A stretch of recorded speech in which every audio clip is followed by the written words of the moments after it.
Bom, vamos levar nosso pensamento ao Mestre Jesus, agradecer a presença dos amigos espirituais que nesse momento se encontram nos nossos lares, também fazendo a mesma coisa que nós, estudando, participando, querendo compreender as ligações do mundo espiritual com o mundo material, entender os verdadeiros motivos, as ligações, as dores, os sofrimentos que temos tanto na matéria como também no plano espiritual.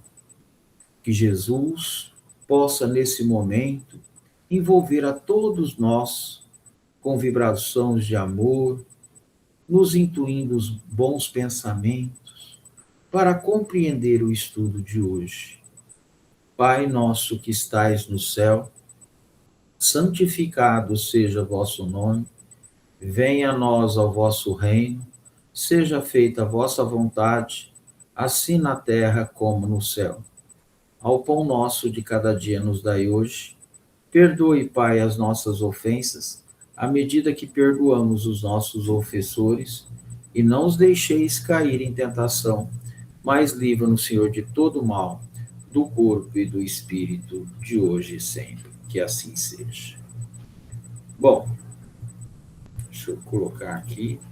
O evangelho de hoje, nós vamos ver os mercadores expulsos do templo, que é no capítulo 26, dai de graça o que de graça recebeste.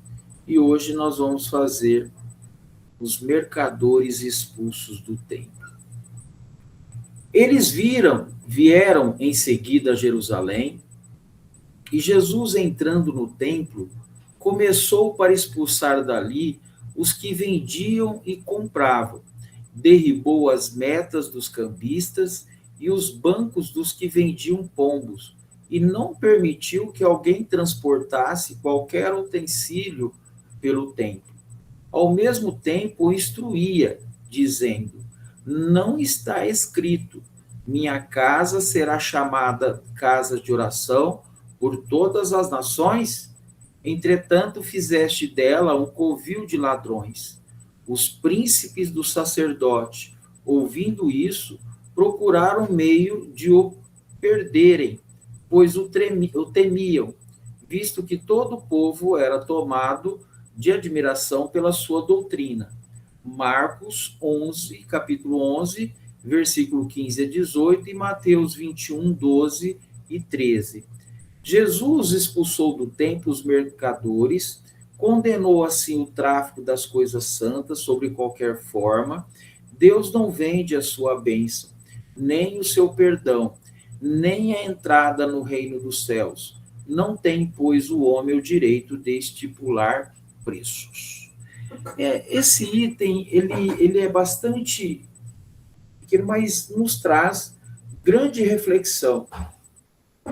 Quando nós vamos estudar o Evangelho, item por item, nós vamos perceber, né, e nós sabemos que a ligação do mundo espiritual com o mundo material é muito grande. E eles nos olham, nos vejam de forma bem clara e nítida na intencionalidade, na condução da parte moral. O que nós estamos fazendo?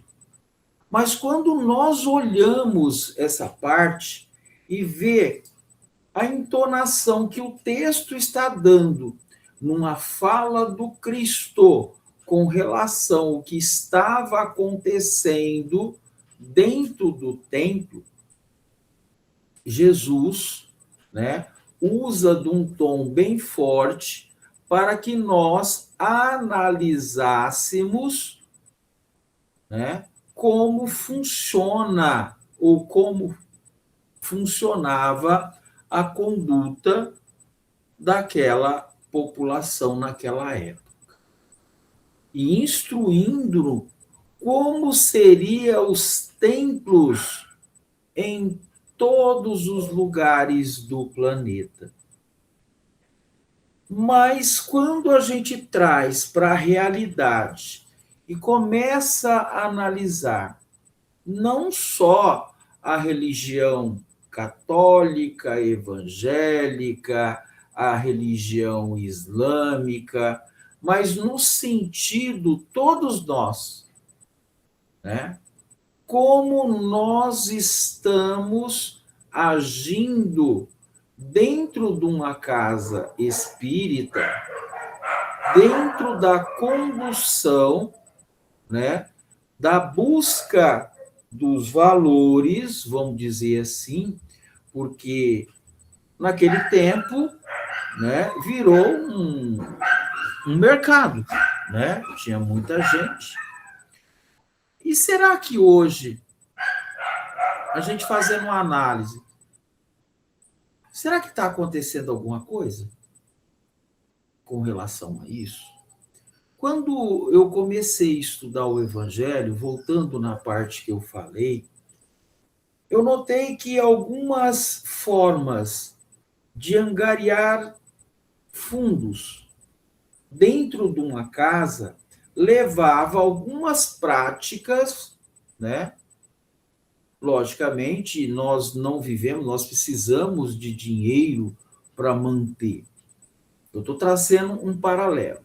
Mas muitas vezes, né, na condição de usarmos a religião, seja qual ela for, espírita, católica, protestante, para angariar fundos, para, logicamente, ter esse dinheiro para usufruir dentro da casa. Mas tudo isso é válido, nós temos que ter um mecanismo, né, para que essa casa funcione, mas só que nessa época era usado de outra forma. Mas também há um ponto de interrogação dentro dessas questões para que nós possamos fazer a reflexão. E essa intencionalidade, essa condição que o Evangelho faz com que nós façamos uma reflexão por parte da conduta, o que fazemos diante dessas práticas, né? Seja qual ela for e a intencionalidade. Tá? O Chico, ele veio nessa encarnação, de todos os livros que ele psicografou, ele não ficou com uma, né? Nenhum dinheiro da venda dos livros. E olha que ele ganhava muita coisa. Tudo que ele ganhava, ele vendia e aplicava o dinheiro em prol da sociedade. E nessa condição que nós estamos falando, nós temos que refletir muito, porque o Evangelho de Jesus, ele traz para nós pontos de luz aonde eu, ou qualquer um que esteja lendo, como eu estou falando, fazer a reflexão dentro dessa condição, porque nós precisamos ver a intencionalidade, né, dessas questões, dessas práticas. Porque Jesus trouxe no Evangelho ainda, como nós estamos vendo aqui, como que era a conduta e para quê. Né? Estudamos aí, passou quantos séculos da Inquisição, da venda das indulgências e tanta coisa, né?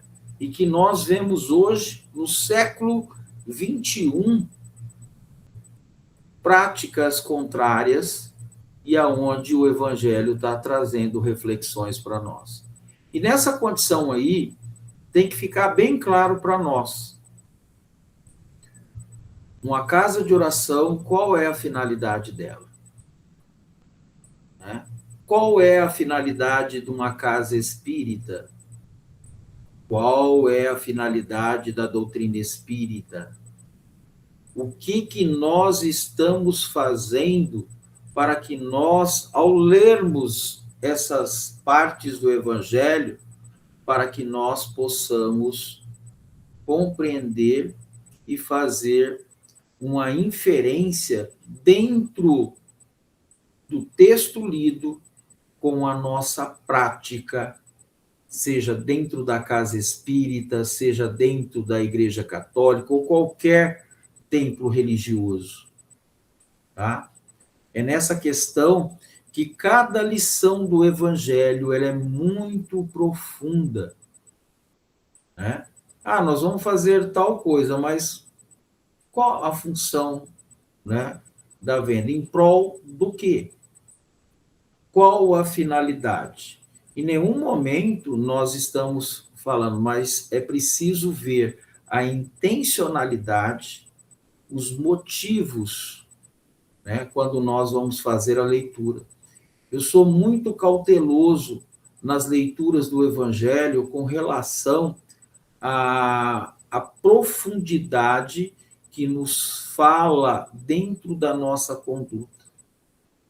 E depois, eu mesmo, nas leituras que nós fazemos, Kardec exemplifica qual a característica do verdadeiro espírita. Aí ele coloca o esforço que ele faz para dominar as más tendências. É preciso que nós, ao lermos, a buscar os ensinamentos, trabalhe esses ensinamentos dentro da nossa prática cotidiana. Porque quando nós olhamos as vicissitudes, todas as situações a qual nós estamos engendrados, está ligado à nossa conduta moral, às nossas práticas. Por isso que o Evangelho vem nos alertando, me alertando, alertando os companheiros espirituais que estão conosco, para que eles entendam o processo que nós estamos inseridos. E mais ainda, né? Eu sempre falo isso. Se os espíritos, né, o próprio Cristo nos alertou que somos cercados por uma nuvem de testemunha, esses espíritos fazem a nossa leitura. E hoje, com toda essa tecnologia, com toda essa...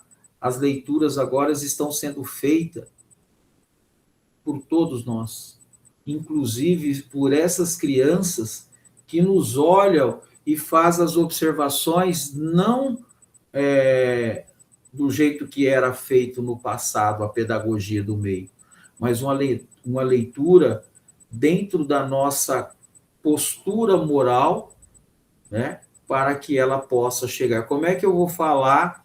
Não faça isso, que está errado se eu faço errado. Então, os espíritos que estão reencarnando agora estão tendo a postura desses espíritos que nós estamos tendo dentro das casas espíritas, em trabalhos mediúnicos, né? Estão trazendo para nós, né, agora, né, para que nós, ao postergar esse conhecimento, ao falar desse conhecimento, traga para a prática. E agora, no terceiro milênio, esses espíritos estão reencarnando e o único meio de parar eles, de trazer esse diálogo, é ter uma postura moral. Isso, os encarnados que estão vindo agora, esses espíritos estão vindo. Então, toda essa postura que nós estamos lendo aqui, os mercadores expulsos do templo, o item curto, mas que nos leva a refletir a postura e a nossa conduta, seja em qualquer templo religioso, com relação a práticas que leva o comércio, a venda, né, para angariar fundos, né? E aí precisamos fazer aonde está a intencionalidade, que é isso que está trazendo à tona para nós agora nessa reflexão. Então, Jesus expulsou todos esses mercadores do templo, né? Condenou todas essas práticas, né? Que era contrário, não era essa a finalidade. Então, por isso que quando nós estamos, qual a finalidade, eu questionei, qual a finalidade de uma casa espírita, de um templo religioso, e aí nós vamos trazer as observações necessárias com relação à nossa postura e conduta, tá? Eu vou começar o outro, mediunidade gratuita, que é o item 7, os médiuns atuais. Pois que também os apóstolos tinham mediunidade, igualmente receberam de Deus um dom gratuito, o de ser intérprete dos espíritos para a instrução dos homens e para mostrar o caminho do bem e conduzi-los à fé, e não para lhes vender palavras que não lhes pertencem a eles os médios, visto que não são fruto de suas concepções, nem de suas pesquisas, nem dos seus trabalhos pessoais, tá? Tudo que nós estamos lendo, tudo que nós estamos falando, não é eu, Dalmo, não é, os espíritos estão trazendo as mensagens para que nós, dentro da condição que estamos encarnados, e os desencarnados, os porquês. Porque eles querem entender, por isso que vem o estudo, né? Nós espíritas sabemos que morre o nosso corpo, o espírito sobrevive. O espírito desencarnou, meu pai, ele está assistindo tudo que nós estamos fazendo, tudo que a gente fala. Ele assiste, ele vê, sente, né? A única coisa que não tem é esse contato que a gente tem de ver todo dia, estamos em contato, eles não têm, eles sentem falta, né? E isso não é fácil para todos nós, quando o ente querido retorna para o plano espiritual. Aí está a explicação. O outro ponto, que nós espíritas sabemos muito bem disso, que o único meio de levar essa mensagem para os espíritos seriam espíritos, né, endividados como eu, né, de trazer essa mensagem, de mostrar para esses espíritos, que é o caso da doutrina espírita, todos nós somos devedores para com a justiça divina, e nessa intencionalidade de trabalho no bem, de mudanças de comportamento, mostraria para os espíritos a qual estão do outro lado, passando, né, aquela parte que o próprio Cristo haverá dores e ranger dos dentes, que é que a doutrina espírita nos avisa das dores dos espíritos que estão do outro lado. A dor é terrível, gente. É muito grande. É pior do que as dores que nós sentimos hoje na carne. E hoje nós temos todo um trabalho. E o mais adiante, quando a gente estuda as obras de André Luiz, né, é aquela situação. Estudam, fica aquela parte lá, e depois ele volta, vai lá ler um livro, vai lá e lê outro, e se esquece que os espíritos desencarnados, a dor é tanto que ele se encosta, tá? Ele transfere toda aquela dor para o espírito encarnado.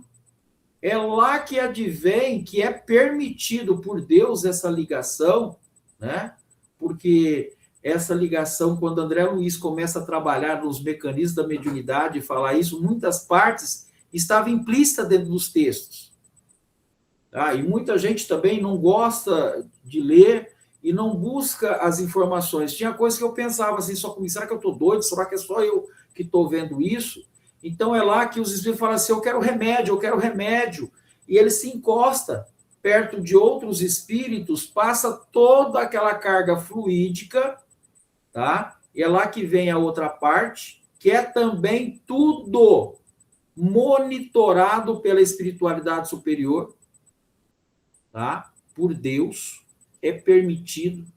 E nessa condição, o espírito, né? Todas as vezes que eu me sinto bem perto dele, ele fala desse jeito, gente, é interessante.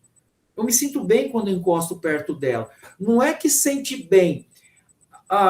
O encarnado, o espírito encarnado passa toda aquela dor, ele vai sugando, né? Por isso que estuda-se o vampirismo, todo aquele processo de obsessão, ele vai sugando aquela energia e alimenta, tá?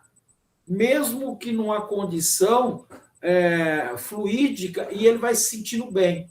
É a mesma coisa, você dá, ele passa aquela dor para o encarnado, né? E aí o encarnado toma um analgésico, toma qualquer droga para aliviar as dores, e o espírito também sente do outro lado. Ele não compreende os motivos que está ligando. É lá que André Luiz entrou, lá no, eu vou dizer assim, o centro nervoso do espiritismo, para que nós compreendêssemos como funciona toda essa organização.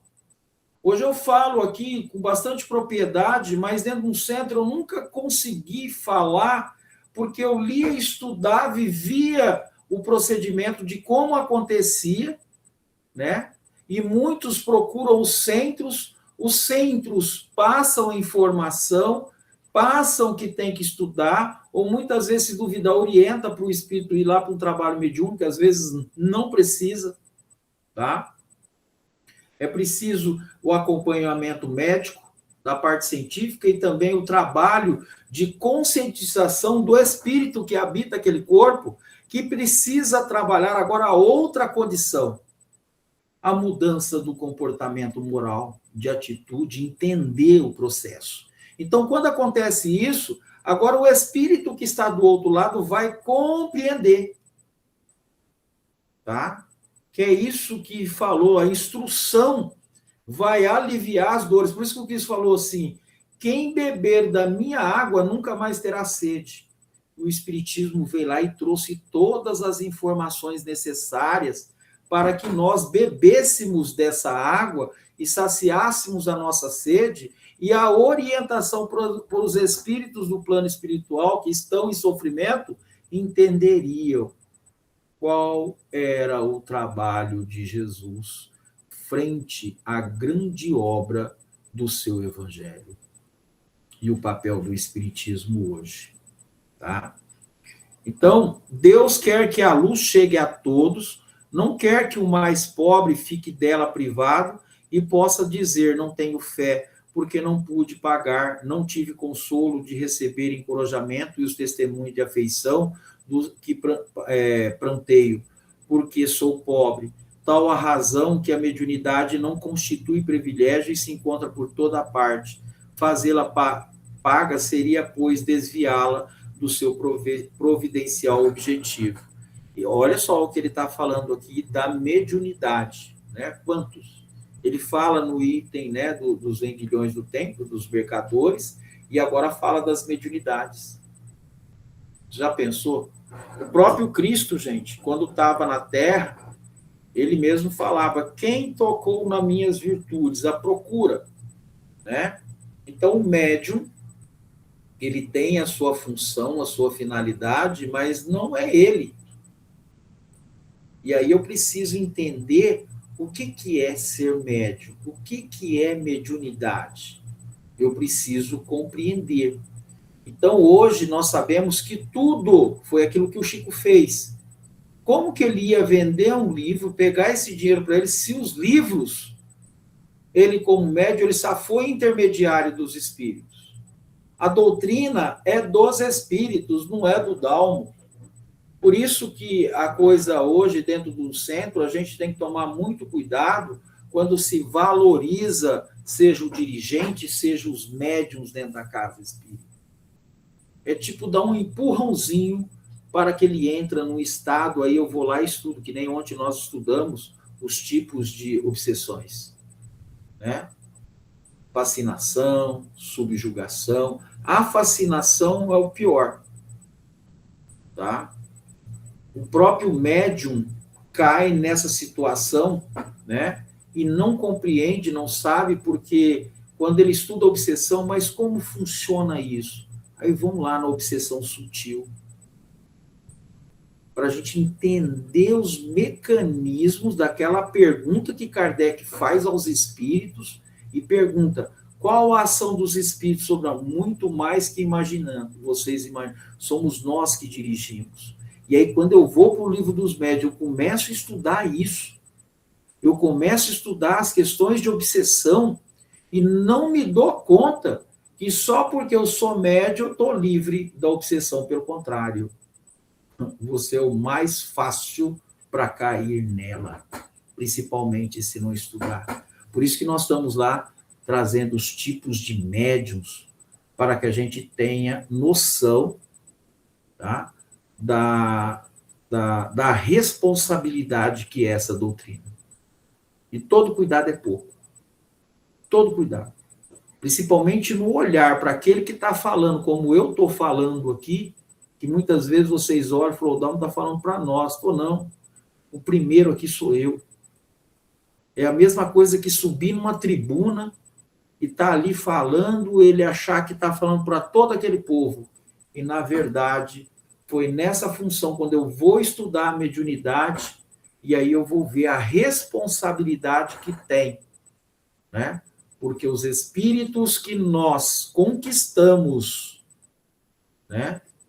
Que Divaldo aí, ele levou 30 anos para conquistar um espírito. E eu? Né? Olha a obra que aquele homem fez. Olha o trabalho que esse espírito fez. Olha o trabalho que o Chico fez. Eu não sou nada. Frente, posso ter conhecimento, mas é a prática, eu estou distante. Os espíritos olham, falam: nossa, ele falou tão bonito, mas ele não faz nada daquilo que ele fala. Fala, tá, gente? Porque são inteligências.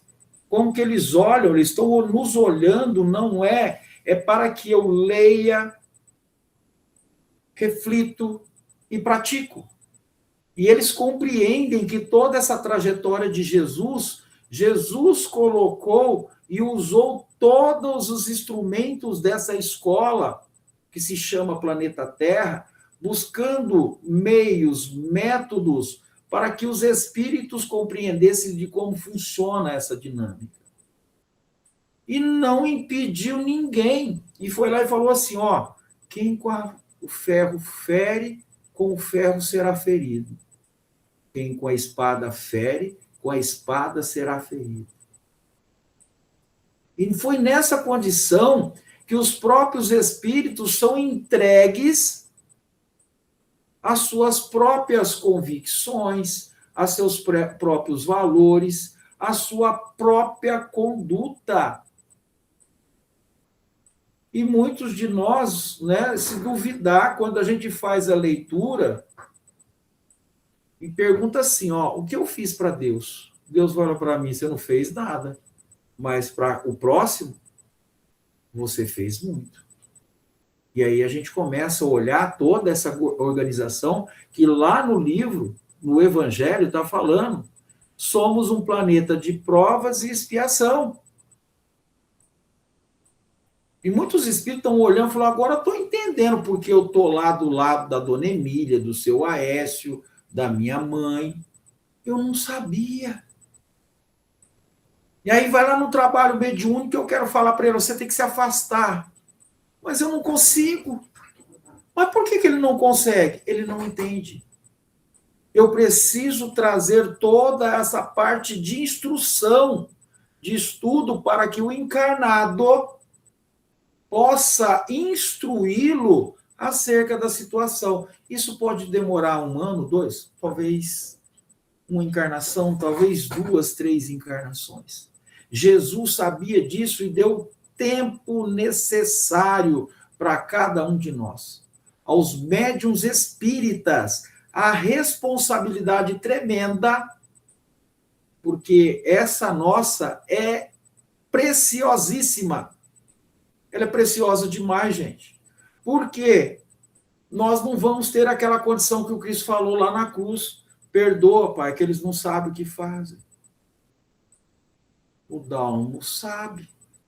Ele lia, mas não fez. Então eu volto para o plano espiritual, e logicamente aí tem aquela palavra linda, misericórdia de Deus. A misericórdia de Deus foi tão grande para nós que deu a doutrina espírita e o esclarecimento necessário acerca das nossas responsabilidades. Foi nisso que o Emmanuel chegou para o Chico e falou: ah, você já leu, Chico? Lê de novo. Lê de novo.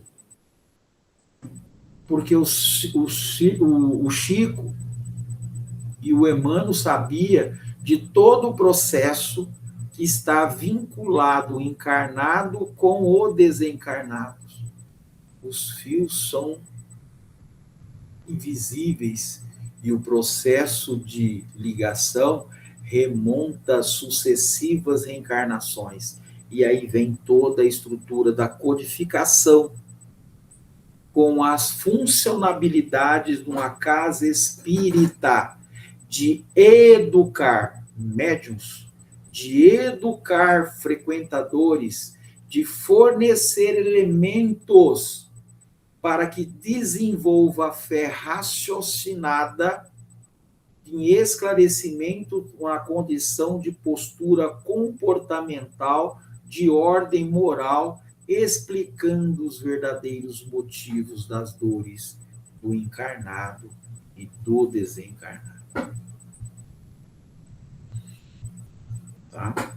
Então vamos lá, eu vou parar por aqui, vamos lá para o Livro dos Espíritos, que também é interessante. Para no item 8, deixa eu marcar aqui. O Livro dos Espíritos, nós estamos na 203, que é o parentesco e filiação. Deixa eu ver aqui. Da pluralidade das existências. A 203, Kardec fez a seguinte pergunta: transmite os pais aos filhos uma parcela de suas almas ou se limitam a lhes dar a vida animal a que mais tarde outra alma vem adicionar a vida moral? Dão-lhe apenas a vida animal, pois que a alma é indivisível. Um pai obtuso pode ter filhos inteligentes e vice-versa. A pergunta aí é profunda, tá? O espírita tem que saber muito disso daí. Porque quando Jesus falou assim: quem são meus irmãos e minhas irmãs? Aquele que faz a vontade do Pai. E ele fala da grande família, não dessa família, né, que nós temos. Porque se a gente for entrar nessa parte, nós vamos perguntar assim: quantos pais eu tive, quantas mães eu tive, quantos irmãos eu tive, quantas esposas eu tive, e assim vai indo. Vamos perder a conta.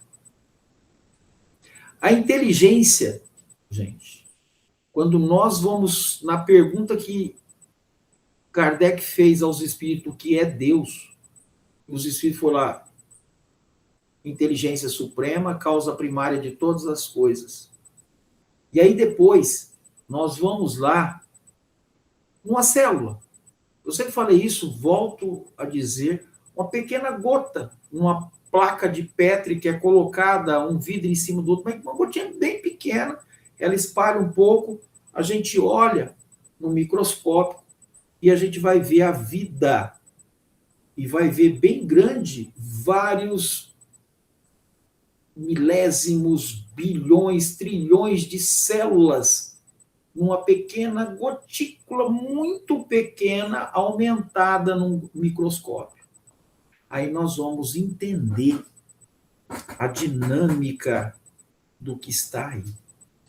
Todos nós, né? Todos nós vamos viver existências que estão ligadas ao nosso comportamento e da nossa condição de evolução. Todos nós.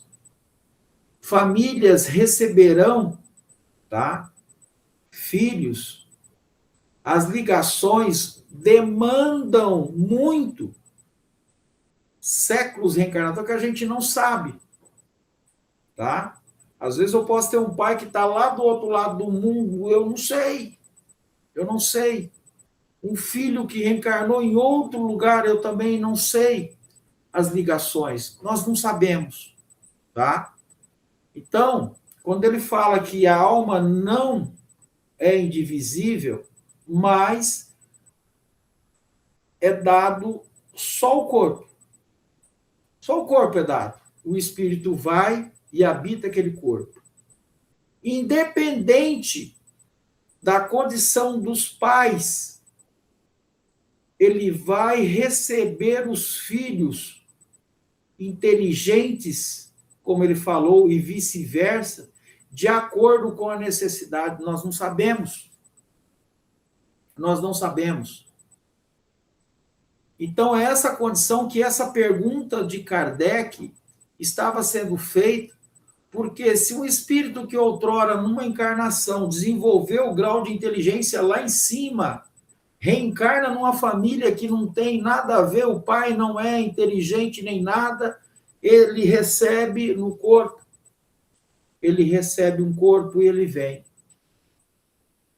Foi o caso de muitos espíritos, de palestrantes que contam a história de vida, de espíritos que reencarnaram, ganharam só a roupa e vieram com toda a gama de inteligência, olha o que eles são hoje.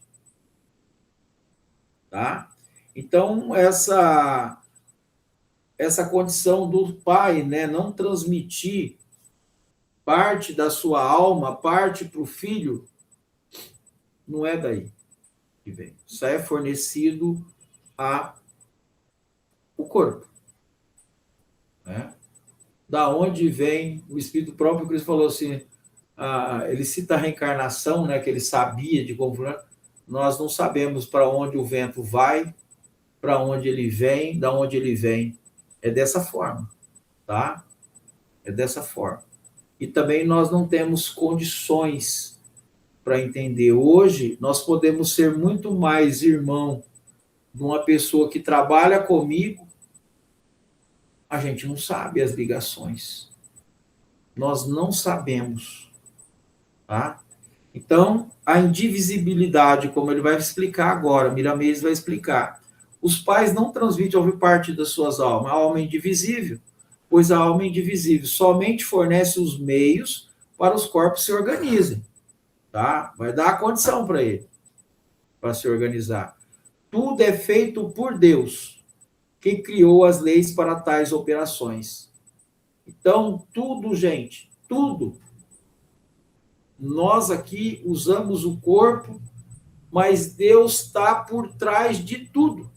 De tudo. Os espíritos que estão achando lá do outro lado, que agem e faz o que quer, quando nós vamos estudar os fluidos, os mecanismos, aí nós vamos entender que por trás daquilo, na pergunta que Kardec fez aos espíritos, lá vai estar a resposta. Aí a gente, se for buscar Sócrates vai falar assim, eu só sei que nada sei. E é verdade. E quando eu vou estudar o livro dos espíritos lá no começo, muitas coisas foram ditas lá que nós não temos condições de saber. E se duvidar, se saber, se for um médio, ele vai achar que é o super médio. Se for alguém que busca, ele vai achar como na figura de um Deus. Né? Por isso que aqui tudo se iguala, tudo passa. Né? A vida passa, as dores passam, a morte do corpo vem, mas o espírito sobrevive.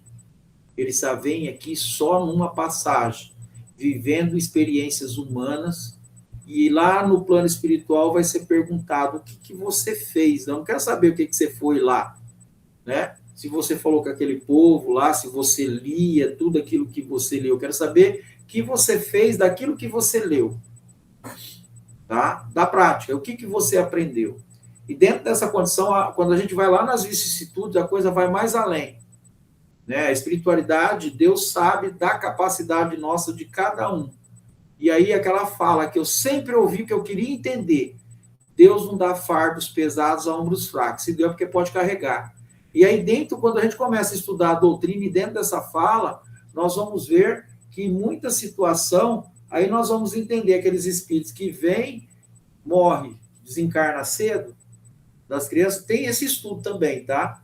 E aí nós vamos ver que por trás disso daí há toda uma inteligência superior que vem de Deus, uma objetividade, fazer que nós aprendamos a amar, tá?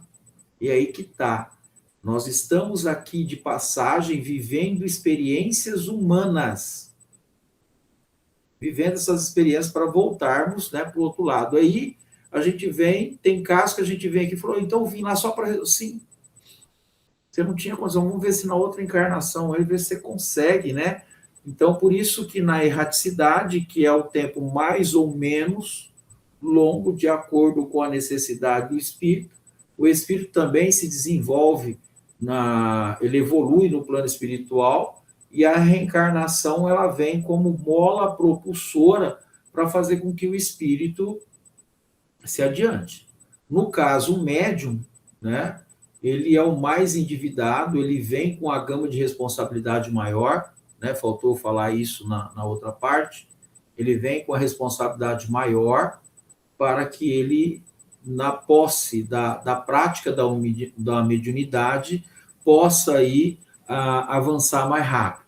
Então, quem estudou aí Jerônimo Mendonça, as reencarnações de Judas, Joana d'Arc e muitos outros aí, Emmanuel, nós vamos compreender um pouco, tá? Então, o corpo humano, na verdade, é a maravilha das maravilhas se tratando das coisas da Terra. Tudo é obra de Deus. Os agentes da verdade, como os co-criadores sobre as bênçãos do Senhor, criaram o corpo físico de sorte a esse obedecer o progresso pela sua própria função. O espírito não se divide como pregam muitos espiritualistas.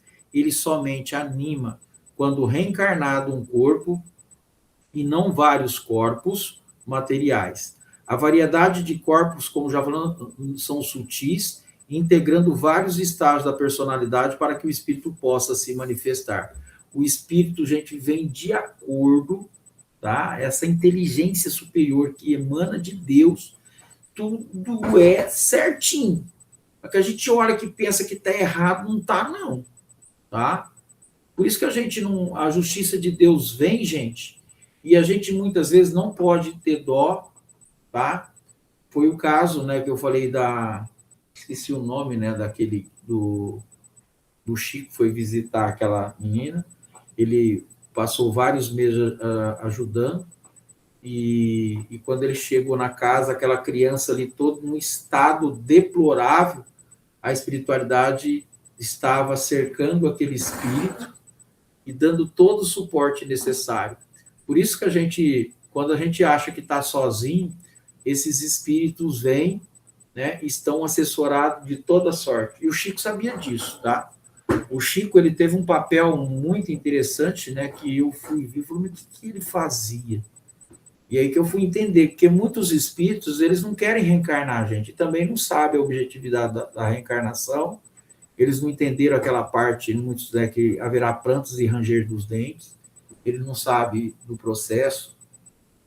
Muitos de nós somos esses espíritos. Aqueles espíritos duros lá no somos nós, tá? É aquilo lá, sepulcros caiados por fora, cheio de podridão. E muitos espíritos não querem, muitos deles, né, o Chico conversava com eles e falava que ia ajudar, e como de fato ajudava. E foi muitos espíritos, não foi pouco não, viu, gente? Aqueles atendimentos dele, a sopa e todos aqueles atendimentos, foi milhões de espíritos. Você não tem ideia do que ele fez. Sem contar a obra dele, né? Todos aqueles livros pelo mundo inteiro, foi um espírito muito iluminado mesmo. Então, são como os agentes ao comando da alma para que ela possa manifestar com mais desembaraço em todos os rumos que pretender. Aí ele fala, o sexo é, pois, o instrumento para que a vida material tenha seu princípio no momento da concepção, no encontro do espermatozoide com o óvulo, que a alma se ajusta, dando os primeiros laços para que uma missão ou aprovação, às vezes, as duas juntas. É maravilhoso, né? Eu acho que não é o Nosso Lar, eu esqueci o livro que ele estava estudando lá no Cefec, Mas fala, né, as obras de André Luiz fala dessa parte, é a coisa mais linda da concepção, de como funciona, né, a reencarnação do Segismundo é isso, né, mostra todinho. E eu fui estudar também de como funcionava aquele mecanismo, né, para vir. Tive também a condição de ver do espírito, né, para ele reencarnar, né, a situação que ele vinha no processo. Eles entram totalmente num processo de perturbação, né? É dos dois lados, né? Se o espírito, quando ele desencarna, ele vai para as zonas umbralinas condicionadas, né? Não é um espaço físico, é uma condição de pensamento, o espírito também, nesse processo de reencarnação, do retorno, ele sofre um pouco. Por isso que a doutrina espírita, o trabalho dela é grandioso na instrução de médiums, de preparos de equipe na Terra, e também, né, que no plano espiritual precisa que essas equipes se instruam nessa parte. Por isso que tem que estudar, né? As mediunidades precisam, né, ser trabalhadas para que nós possamos ser instrumento desses espíritos.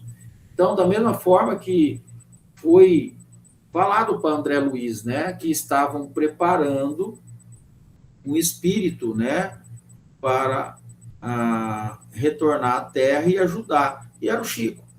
E aí viram, né, a obra que ele fez. Aí nós vamos entender que quando Emmanuel estava falando com o Chico, e todo aquele processo de instrução não era só com o Chico, mas para todos aqueles que abraçassem a causa espírita. Tá? Não é que fizesse igual o Chico, mas que pegasse e essa síntese do que estava seguindo, que está seguindo o Evangelho de Jesus, e seguíssemos Kardec numa condição de trazer toda aquele ensinamento para a prática dentro do centro. Então, não adianta eu ir um trabalho mediúnico ou explanar o Evangelho lá na frente e não entender toda aquela dinâmica, não entender a base. E aí muita gente deixaram, né, esquecida a base, né, porque não é falando das obras complementares, são importantes, mas o que entende? Que eles, né, que nós, ao buscar as obras base, as complementares, tivéssemos o entendimento da obra base. E aí deixamos as obras a base, né, e fomos para as complementares. E aí nós estamos aí, o Espiritismo sofrendo um pouco, né, dentro dessa condição. E precisamos retornar à base. Por isso que está lá. É preciso construir uma casa sobre a rocha. Está lá no Evangelho. Só que eu leio aquilo lá e se eu for, eu leio e não vou entender. Não adianta eu ir para a doutrina espírita e não saber como ela funciona. Não adianta eu falar para o espírito, você vai lá no centro. Aí ele vai no centro, ele não trabalha aquela reforma íntima, ele não muda em nada. Ele vai no centro, estou indo, não mudou nada, né? Minha vida também falou, mas você mudou? Porque é isso, né? É o evangelho, a mudança, né? O comprometimento do espírito, né? Com relação às práticas. Então, aquele que está diante dos ensinos espíritas, é preciso estar bem, né, consciente da responsabilidade do que é conhecer essa doutrina, tá? Então, depois do conhecimento deste, é de bom senso que conheçamos outros corpos espirituais para então começarmos a estudar os princípios do espírito mortal. Então, eu já fui, né, posso ter sido padre, posso ter sido dono de empresa, posso ser um príncipe, um rei, né? Não sei que a gente foi nesse mundo, mas o que eu aprendi dessas experiências? O que eu fiz? É a mesma coisa da doutrina espírita hoje. Ah, você foi espírita? Ah, o que você fazia lá no trabalho? Falei, eu ia lá na casa da sopa, né? Eu ajudava lá. Falou, você fez só isso? E do estudo, o que você fez? Aí que a coisa pega, tá? Porque o mundo espiritual é o reflexo da nossa conduta na matéria. E aí por isso que dá essa situação, que Deus não faz nada. Nós nos condenamos a nós mesmos. a nossa atitude. E aí tem muita gente que acha que o centro espírita vai, tá com a varinha de condão e vai resolver a coisa. E não. Por isso que o Cristo falou, vós sois Deus, tem o poder de fazer o que eu faço e muito mais. Então, é o conhecer, é entender. E os espíritos que estão do outro lado, na mesma condição, falou, agora eu entendi. E aí dá para a gente ter uma noção do que é a responsabilidade de uma casa espírita. Tá? Então, a coisa é tensa. Esse espiritismo é de uma profundidade, de uma responsabilidade, vocês não têm ideia. Né? Então, ele é luz da saída das mãos de Deus, espíritos não geram espíritos, somente Deus é o Pai de todos e de tudo, tudo. Um pai ignorante pode ter filhos sábios e vice-versa, isso aí é um... Né? A parábola do filho pródigo dá para a gente ter uma noção, né? E aí a gente pode tirar várias conclusões disso. Para que compreendamos essa ciência, é necessário se faz isso, que estudemos, meditemos e conversemos com aqueles que já estudaram e compreendem certas leis universais da vida.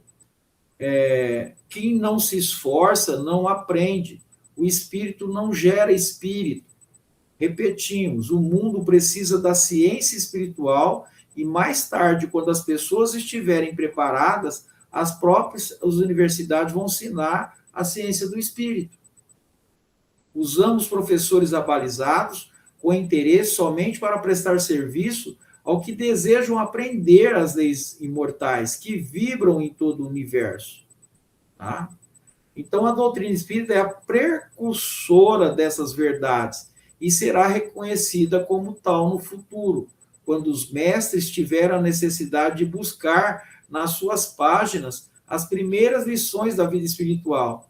Vamos esperar, orando e trabalhando. Do mundo espiritual para a Terra, já partiram muitos desses mestres para operarem no sentido do que a verdade seja colocada em cima da mesa universitária. É o espírito querendo entender, aprender. E como que o espírito vai aprender? Aí por isso que eu preciso ir lá na pergunta, quando Kardec fez essa pergunta aos espíritos, ele falou, a reencarnação é o melhor método. E o outro? Né?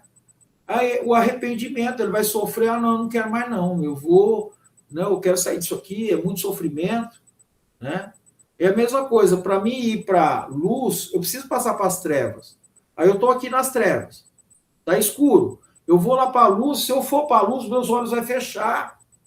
Eu não vou conseguir enxergar. É nessa posição que muitos, na casa espírita, no trabalho mediúnico, quer lá falar para o espírito de amor, quer falar de conduta, e ele não tem isso, ele não vai saber. Então, o processo, gente, tem gente que acha que o espírito vai ser conduzido e não vai. Né? Por isso que o Cristo falou, sou o caminho, a verdade. Olha o que ele falou, a verdade e a vida. Eu não posso colocar aqui, gente, um véu na frente do olho. Essa doutrina precisa ser dita de forma clara, né? Para que esses espíritos tenham noção da responsabilidade do encarnado. E não adianta eu ir lá gritar, esbravejar com isso, você não tem condições, não entende. Tá? E aí ele vem dentro de uma forma de agressividade, como é uma defesa, como nós temos aqui também na carne. O espírito tenta se defender, né? Ele se acha numa condição superior e está tudo certo. Na hora que ele vai para o plano espiritual, vixe, a coisa está certa, e esses aí que estão encarnados não estão nem aí com a doutrina, ele vem com força. Ué, você está falando, mas não faz. Né? E aí queremos que esse espírito se eleve, ele não consegue. O próprio Cristo falou, gente, por mais que eu queira colocar ele à minha direita, eu não vou conseguir, porque o espírito precisa se iluminar, ele precisa saber. Tá? E nós não somos tão bons assim, somos espíritos endividados com a justiça divina. E eles me olham, sabem que eu sou devedor, né? E que eu tive a oportunidade de vir e falar, né? E qual que é o meu objetivo que eu falo? Eu vim aqui para ajudar eles. Eles olham e falam, mas por que esse cara aí, ele foi pior do que eu? Eles olham dessa forma, tá, gente? Eles olham para mim e estão falando, rapaz, você é mais endividado que eu. E você está falando, foi nessa condição que Jesus viu o espírita que era devedor e que agora é o porta-voz para levar para os espíritos que a misericórdia divina foi tão grande que eu tenho que falar. E eles pediram. Porque o caso do rico e do pobre, quando ele desencarna, que ele vai lá para o outro lado, viu que aquele que era o subordinado estava mais elevado, ele pediu, avise o povo lá da terra como que é, tá? E aí, se a gente adentrar as organizações de como funciona tudo isso, é preciso aprofundar no conhecimento espírita, e aí a gente vai ver da responsabilidade de dizer, eu sou espírita. Dizer é tão fácil, é muito fácil, gente. Mas dizer que é um espírita cristão, eis a questão. A gente precisa trabalhar muito e buscar Jesus na essência para que essa doutrina nos ilumine. E aí a gente precisa agradecer a Deus e a Jesus e muito a misericórdia que deu a oportunidade de nós virmos aqui e avisar os nossos irmãos. Tá? Que Jesus nos abençoe, que a espiritualidade amiga possa envolver a todos nós. Obrigado, Jesus. Obrigado, irmãos que estão aí nos nossos lares buscando essas informações. Que Jesus, na sua infinita misericórdia, através dos benfeitores espirituais, possam ajudar esses companheiros que necessitam da luz, da compreensão. Jesus está com todos nós, esperando que cada um de nós adquira luz, independente de quando, mas que sabe que todos vão chegar lá. Obrigado, Jesus. Obrigado, espiritualidade amiga, por esse momento. Que a espiritualidade possa tirar todas as energias deletérias, as energias que estão nos ambientes criadas pelo nosso pensamento. Que Jesus possa iluminar cada ambiente do nosso lar, confortando todos os encarnados, confortando todos os desencarnados que chegam no nosso lar pedindo ajuda. Pai nosso que estais no céu, santificado seja vosso nome. Venha a nós o vosso reino, seja feita a vossa vontade, assim na terra como no céu. Ao pão nosso de cada dia nos dai hoje. Perdoe, Pai, as nossas ofensas, à medida que perdoamos os nossos ofensores. E não os deixeis cair em tentação, mas livra-nos, Senhor, de todo mal, do corpo e do espírito, de hoje e sempre. Que assim seja.